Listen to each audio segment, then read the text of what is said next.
Sergeli Betonkada Sokin makon жилой kompleksida 2 xona, 4 va 5 etajlarda 2 ta kvartiramiz sotuvga qo'yilyapti.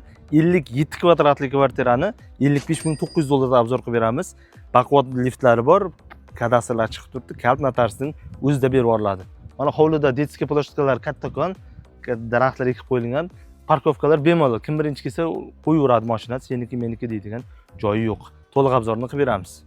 Mana ko'rishlaringiz mumkin, bitta etajda 3 ta kattakon liftlari bor, bitta gruzovoy, 2 ta passajir lifti. Mana kirganimizda o'ng qo'lda ikkinchi eshik. Pod'ezd eshigimizdan kirganimizda uzun koridor, o'ng qo'lda birinchi ota-onalar yotoqxonasi, zalimiz, to'g'rida sanuzel va oshxonadan iborat. Kirganimizda birinchi o'ng qo'lda ota-onalar yotoqxonasi. Bu yerda mana 1.20 ga taxminan 3 metrlik balkoni bor.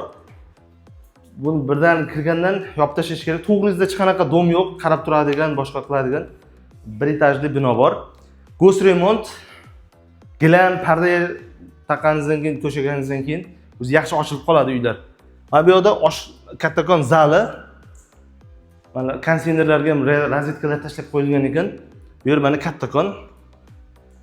Undan o'tganimizda sanuzeli birgalikda bo'lgan bu yerda planirovkasida mabodo qo'shimcha rasxod qilib alohida qilsalaringiz bo'ladi. Yaxshi kaplardan qo'shilgan ekan. Bu tarafda oshxonasi, dual kotel, stabilizator, mana vitishkalari, gaz plitalar hammasi kelib turibdi.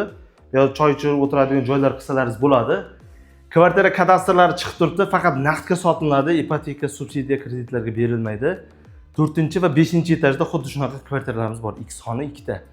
55.900 dollar ustida ozgina o'tib beradigan joylari bor. Kalt notarsda o'zida topshiriladi. Yaxshi arzon variantlarni yo'qotib qo'ymaslik uchun kanalimizga obuna bo'lib qo'yish esingizdan chiqmasin.